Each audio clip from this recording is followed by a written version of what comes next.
Guys are doing well. Welcome, welcome, welcome. So good to see you. Welcome to the Black Financial Channel. Today, I'm going to talk about shopping addiction and the fact that shopping addiction is affecting a lot of people, particularly young people. Also, with online shopping, stuff like that. And you got to watch out for shopping addiction because the Christmas holidays are coming. And I'm going to kind of give you some quick signs of shopping addiction and what to look out for and how to avoid it. And we're going to dig into some other things. So get comfortable, buckle up your seatbelt. We're going to get started on the Black Financial Channel right now.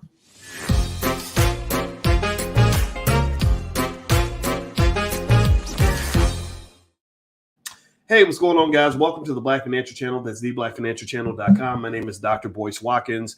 I'm your friendly neighborhood finance professor. On the Black Financial Channel, we represent Black wealth from the Black Business School. The Black Business School has trained over 10 million of our people around the world on how to buy their first share of stock, how to buy real estate, how to start businesses, and we are a part of the Black Wealth Revolution. We also believe in the B1 philosophy, which means that if we're going to solve our problems in our community, we have to put our own problems first. Put a B1 in the chat if you agree. Also, shout out the city that you're from. Let me know what city you're from as you hit the thumbs up button, smash the thumbs up button. Also, hit the subscribe button on the video as you come in. Hey, Yoshika, how are you? Good to see you, sister. Good to see you, Rashad Boyd from Baltimore. And my name is Corey. Good to see you, too, also out of Baltimore. KGM, good to see you as well. Okay, so let me hop into what I want to talk about today. I want to let you guys know later on, I'm going to also do an analysis of Tesla stock on the Black Financial Channel later on this afternoon and explain to you why I'm actually going to start shorting Tesla stock. Now I'm going to actually convert into a seller of Tesla, and I'll talk to you guys about that a little bit later and explain exactly what's going on with that. So here's the deal. So shopping addiction is very interesting to me. We tonight with the Black Financial Therapy Department we have in the Black Business School, my wife and I are going to do a special session on financial addiction and shopping addiction to kind of help us understand how damaging this can be in your wealth journey. And so what I want to do here, as you hit the thumbs up button, is I want to look up the word addiction, the definition. And let's start with the definition of the word addiction. The definition of an addiction is the fact or condition of being addicted to a particular substance, thing, or activity. Well, that's not very helpful. An addiction is a treatable chronic medical disease involving complex interactions among brain circuits, genetics, the environment, and an individual's life experiences. People with addiction use substances or engage in behaviors that become compulsive and often continue despite harmful consequences. So shopping addiction fits in there. You got other addictions. You got gambling addiction, drug addiction, sex addiction, all kinds of addictions. Basically where you have these compulsive activities that sort of protect you from bad feelings that you have inside, kind of numb up certain things and help you feel better. And so one of the things we're going to do tonight actually is we're going to have a special session on shopping addiction. And my wife is going to bring in her expertise. My wife is part of our Black Financial Therapy Department in the Black Business School. It's the first ever Black Financial Therapy Department we've ever seen anywhere. And our goal is to work with leading financial experts and leading therapists to understand the barriers that block us from building Black wealth. See, a lot of you don't understand that a lot of the reason that you've had financial problems in your life or financial problems in your family is because you have various mental health challenges that we haven't yet necessarily addressed as a community. If you look at, for example, what happened with DJ Twitch, how this guy was dancing and singing and smiling, and then he kills himself. Oh, this happens in a lot of families. You have a lot of us that sort of smile our way through, laugh our way through a lot of the pain that we're experiencing, a lot of the challenges that we have, and the mental health issues as well. So ultimately, shopping addiction and financial addiction kind of, I think, ties into that category. And so, so one of the things that WebMD actually mentions as a sign of shopping addiction. First of all, they said that in a 2016 meta-analysis, about 4.9% of Americans are addicted to shopping. The prevalence is even higher among university students, 8.3%, and among shoppers, 16.2%.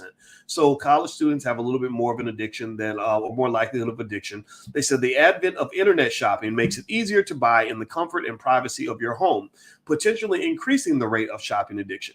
You don't have to spend thousands of dollars or go into debt to be addicted to shopping, although these are some red flags. So a few red flags they mentioned are negative emotions and low self-esteem, They said that shopping can be a distraction from unpleasant emotions. And actually tonight, when we get together for our Black Financial Therapy session, we're going to actually talk about some of this. We're going to go into detail with this. Second might be a preoccupation with shopping, if you're thinking about it all the time. Third, shopping in secret. People tend to hide their addictions and do them privately. The next one they mentioned is being unable to stop. The next one is compromising your values or well-being in order to shop. So ultimately, what I want you to do is just kind of think about this as kind of an awareness exercise. Maybe some of you, maybe you're not addicted to shopping, but at the same time, one of the things is that I've noticed is that in the Black community, we at the very least have to deal with financial addiction. Financial addiction is basically a scenario, in my view, where you're at a point where you need income from a certain source in order to feel normal. That if your income gets cut off, you're willing to do unhealthy things to maintain your financial security, or you are doing things that are unhealthy or not beneficial to you in order to get money. Maybe you date somebody that you don't even like in order to get money. Maybe you'll commit a crime in order to get money, right? Because having that money makes you feel balanced. And the thing is, it's the interesting thing about financial addictions is that the more money you have, I think that opens the door to more financial addiction. Because, I remember when I first got my job at Syracuse University and I was a broke graduate student, I was making about $12,000 a year. And I remember getting that first job where I was making, an insane amount of money, $115,000. It was a lot of money to me at that time. And I remember the first time I got that new money, I was super excited. I was doing cartwheels in the hallways. It was the biggest thing in the world. Then after a while, you just get kind of used to it. It doesn't give you the high anymore. It's just kind of like, okay, yeah, I need my money in order to feel normal, but I don't really necessarily get the thrill from getting it that I used to get. And that's what let me know that maybe I'd gotten some kind of an addiction, because when I didn't have my money, I became very stressed out. Does anybody know what I'm talking about? Give me a yes or no if you know what financial anxiety feels like. Give me a yes in the chat if you know what it feels like to have your money get messed up, how that can ruin your day. Give me a yes in the chat if you've gone through that experience where something went bad financially, a deal didn't go through, somebody robbed you, you lost money in a bad investment, whatever it is, right? And that, to me, that financial anxiety, to me, is what sort of made me think more deeply about the things that I was addicted to, the things that I needed in order to feel normal. And it made me think about a drug addict who may use a drug every day, but doesn't get a high from the drug anymore, but they need the drug to feel normal. And if you take away their drug, that's an easy way to put them into a bad mood, right? Now, here's the thing. A lot of you aren't addicted to drugs. Most of you are not, but there's a good chance that there may be something else that you need, that if I took that thing away, it would make you very stressed out. It would make you would turn into the biggest ass on earth. You'd be mad or whatever, right? Maybe for me, I'll give you an example. Anybody know what I'm talking about? When I ain't had my morning coffee, do not talk to me. Do not talk to me when I ain't had a cup of coffee in the morning. Seriously, I get my coffee right here, because when I drink that coffee, it's like, the sun starts shining. I'm ready to go. Woo, let's go get it. But if I don't have the coffee, I'm a different person. And that's an addiction I have to acknowledge, a caffeine addiction, right? Fortunately, it's not too detrimental, but it is something that a lot of us go through, right? So ultimately, shopping, money, etc., anything that numbs the pain, anything that brightens your perspective, anything that gives you liquid courage or whatever it is, could be in that category. And I think that has to be kind of dealt with moderation and awareness. Okay. So anyway, do me a favor, hit the thumbs up button, thumbs up, share, subscribe. Tonight at 8 p.m. Eastern, my wife is an expert on addiction. She's a full professor of social work and a licensed therapist. She's been doing therapy with couples and individuals for 25 years. She's damn good at what she does. She's one of the best, most qualified Black women on the planet in what she does. Very few professors, very few PhDs become full professors. So she's not just a PhD. She's like the PhD of PhDs. Like, it's a big deal. And so anyway, we're going to get together tonight. And we're going to do a session on Black financial therapy. You can join us if you'd like to pop in. Just go to boycewatkins.com and you can actually find the Black Family Wealth Masterclass that we have.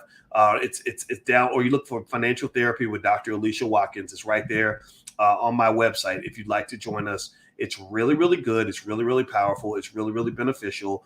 And our goal is to really give you something that's really going to change your life. So here it is. If you go to my website, I got a lot of stuff here. Like here's a link to my book, The 10 Commandments of Black Economic Power. That's my new book that I just put out. Here's Dr. Christina Park's masterclass, Protecting Your Health from a Toxic World. She's actually doing this masterclass. She's one of those people that was really challenging the pandemic. She has a PhD in cell and molecular biology from the University of Michigan. These are the types of people we rock with. We want to bring you your experts. Other people want to bring you rappers. We want to bring you experts. So Dr. Christina Parks is going to be doing a masterclass. Here's a free training on how to start an investment club. This is free. This is from me, totally free.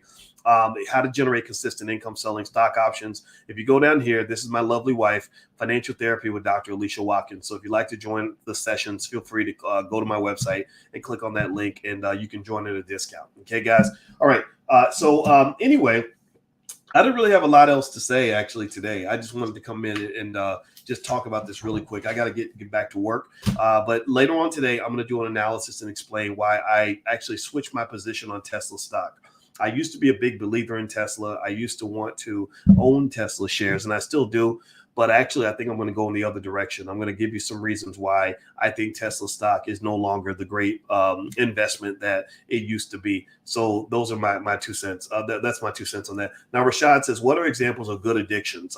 Well, I like to believe I have a few good addictions. I don't know if they're addictions or habits, but because I don't know the technical definition. My wife's the expert on addiction, so I'll let her kind of break that down for you in class tonight if you want to join us. But one addiction I have, or one habit I have, is I've been running. I've been running because I realized something really important, that health is more important than wealth. I started seeing people in my family that are dying young, many from things that were preventable. I'm talking about things like diabetes, bad kidneys going bad, obesity, stuff like that. Like, and I remember Bill Maher saying there are no fat 90-year-olds. There are no fat 90-year-olds. Give me a yes if you understand what I just said. There are no fat 90-year-olds.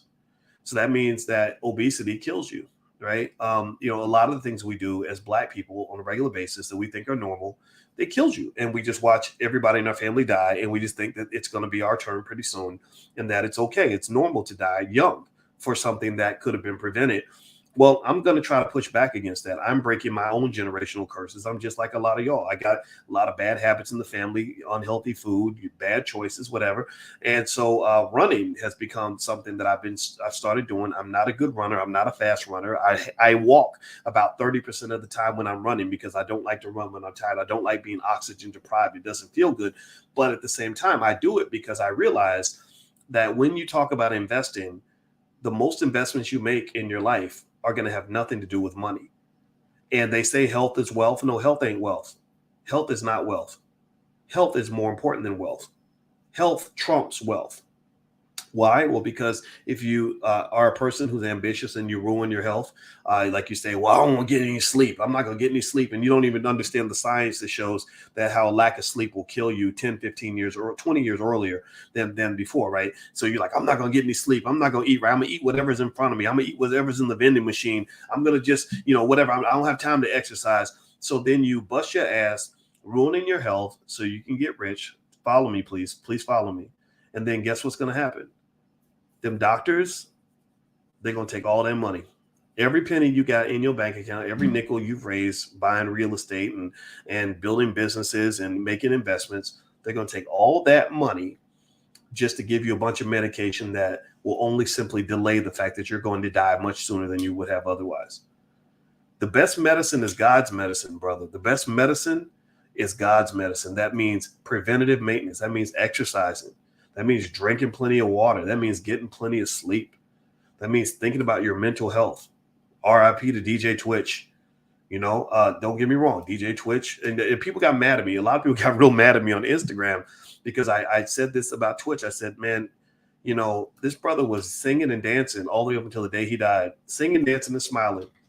Singing, dancing, and smiling. But I could have looked at his life a week before he passed and really predicted bad things for him because I know Black men who've been in spaces like that. I know Black men. You're on the Ellen DeGeneres show. You're loved by little white girls all around the country. You can't really be an honest Black man and live in a space like that for very long. and it's going to drive you crazy. And you saw videos where Twitch was talking about his frustration with the white people that put money in his pocket. His frustration was that you don't understand me as a black man. You don't understand what we go through, blah, blah, blah, blah. These mental health issues, pay attention, black people, these mental health problems for black men kill us early. It's hard. There's a Harvard study that shows that the black men die younger because of microaggression, racism that you deal with in the white workplace. So one of the ways you can extend your lifespan as a black person is by starting a business and getting the hell up out of that corporation. When you teach your kids how to have their own shit and how to go build their own wealth, and you prepare them, you do things like the $5 a day plan, you aren't just giving them money, you're giving them life. Life is more valuable than money. Mental health is more valuable than money. Physical health is more valuable than money. So you ain't just giving them money. Money's not a big deal, to be honest with you. Money's okay, but money doesn't solve all your problems.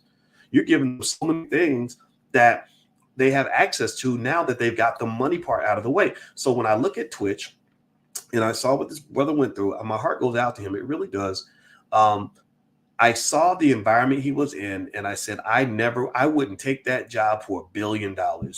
There's no way on this earth you would see me as a straight black man trying to figure out how to navigate the weirdness of Hollywood, the Ellen DeGeneres show, and being like America's favorite black man and having to maintain that illusion, that smile that they love that makes them want to pay you lots of money. Do you see what I'm saying? Y'all get what I'm saying? Yeah, it's showtime, right? I'm tired of that, man. No, I want to be real. I want to live in a real honest space. I don't want to be judged because of who I am. So that's a good addiction. A good addiction is that the good habits that I formed, I would say, are running, meditation, drinking lots of water, getting plenty of sleep. I sleep all night and then I take several naps, things like that. Somebody said, what is the $5 a day plan? Let me open this up. I'll show you on my website. I believe it's on my website. Do me a favor, hit the thumbs up button if you have not done it yet. Please hit the thumbs up button. And also make sure you subscribe and hit the notification bell. And don't forget, this podcast is on Spotify. It's also on Apple, anywhere that you get podcasts. Just look up the Dr. Boyce Breakdown, and that's where all my content goes, the audio version. So let me show you. So on my website, there's a ton of resources available for you and your family. A lot of them are free. So never, ever let anybody tell you that you can only learn from me if you pay money. Now, we raise money because we're building a Black-owned institution. We're building our own HBCU that is 100% Black-owned and Black-controlled. But if you don't have any money, if your money's tight, that's okay. All we ask is that when you go spending money, as you spend money with white folks, just drop a little something on the Black Business School too. I know you're going to go to Walmart, Kmart, and give $100,000 to the University of Iowa or wherever your kids go to college. All I'm asking is that you believe in us. We have the best Black experts on the planet, and we are doing work in the community. We are getting it done. No government sponsorship, getting it done. No corporate sponsorship, getting it done. We have helped 10 million Black people understand the highest levels of Black economics to the point where you're learning more. You learn more from me than the Jews are able to teach each other.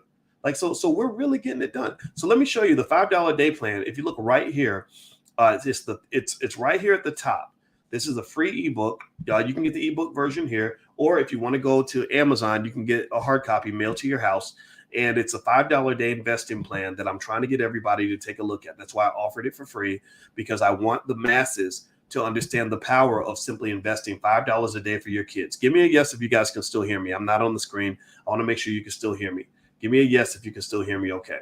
All right. So here, so we have a lot of cool stuff. We're really excited. This is my book, The 10 Commandments of Black Economic Power. That's available on Amazon. The Dr. Christina Parks is doing something that's related to Black health. She's very much into holistic health. She's doing a masterclass on it. This is on my website, boycewatkins.com. Here's a free training on how to start an investment club. Family investment clubs are a massive, massive key to wealth.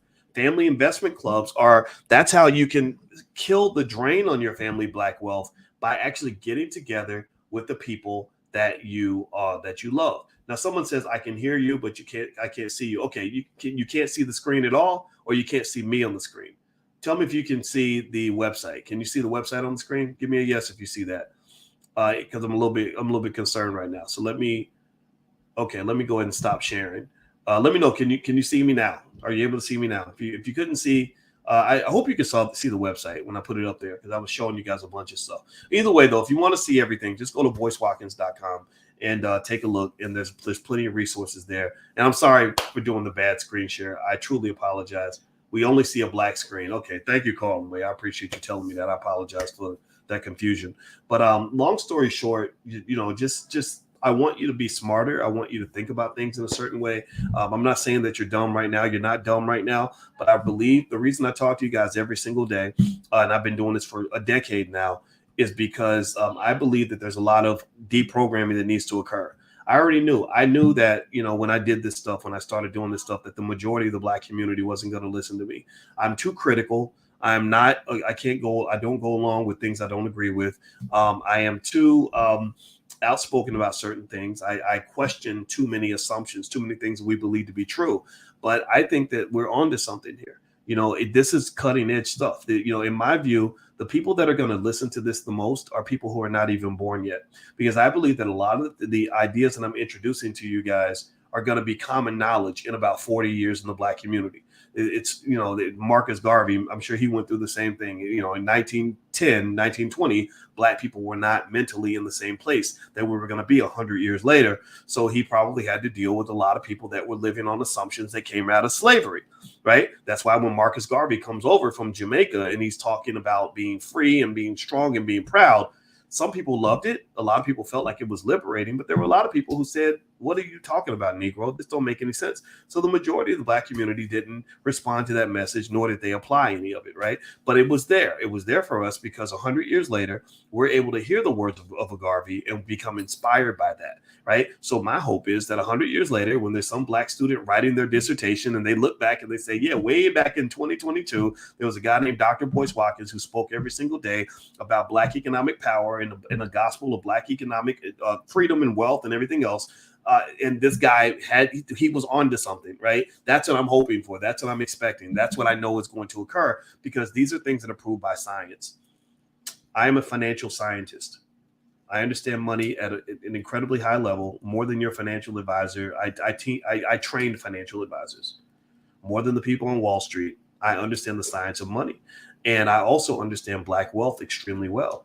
So what I want to encourage you to do is just understand that it's not the big things you do that are going to make the difference. It's really little tiny adjustments you can make in your family right now that will put your family on an entirely different economic trajectory for the next 200 years. Tiny things, but I just need you to do the tiny stuff. That's it. So feel free to go to my website, boycewatkins.com. That's where the $5 a day investment plan is located. That's where, if you want that book, The 10 Commandments of Black Economic Power, it's available on Amazon. I think it's about $25. There's a bunch of other stuff out there. Tonight, my wife and I, in our Black Financial Therapy department, are going to be doing financial therapy. We're going to be talking about shopping and financial addictions. She's an addiction expert, a licensed therapist, a certified clinical trauma professional, and a full professor of social work. My PhD's in finance.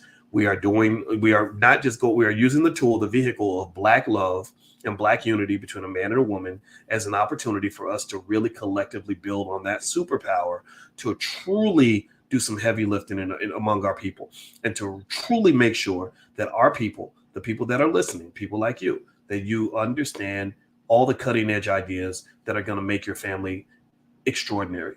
It's not that hard to have more wealth than white people. The average white American has a wealth level that your kids can surpass by the age of 25 if you prepare them today. Okay.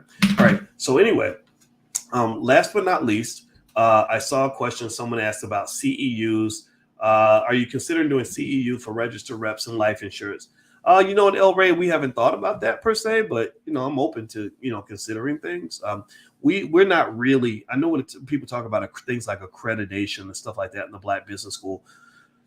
We're not interested in accreditation from failed institutions. We don't think that anybody has ever been very good at teaching Black wealth, which is why Black wealth has been declining. So we felt that by seeking accreditation, we will be diluting the impact and the significance of the work that we're doing.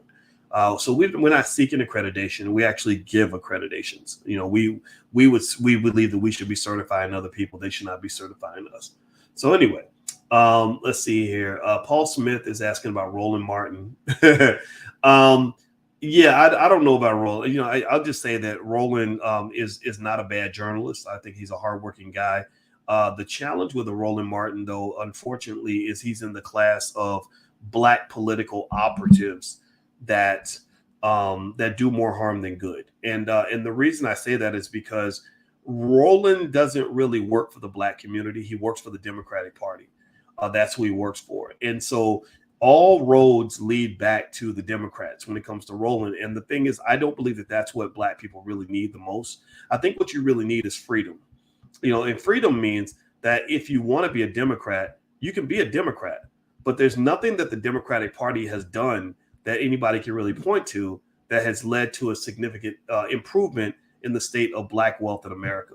And we're not even going to talk about, what happened with our families and mass incarceration and everything else.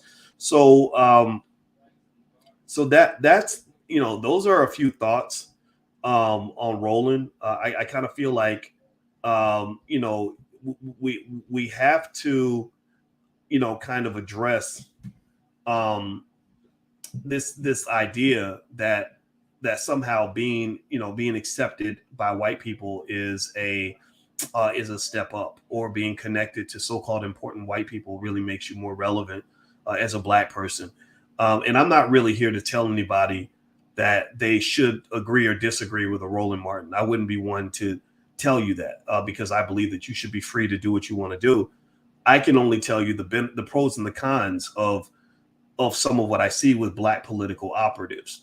And so you've got this class of individuals. I would consider maybe Roland Martin in that category, Angela Rye in this category, Al Sharpton is in this category, and a lot of the role of the Black political operative is not so much to serve Black people, it's to sell Black people.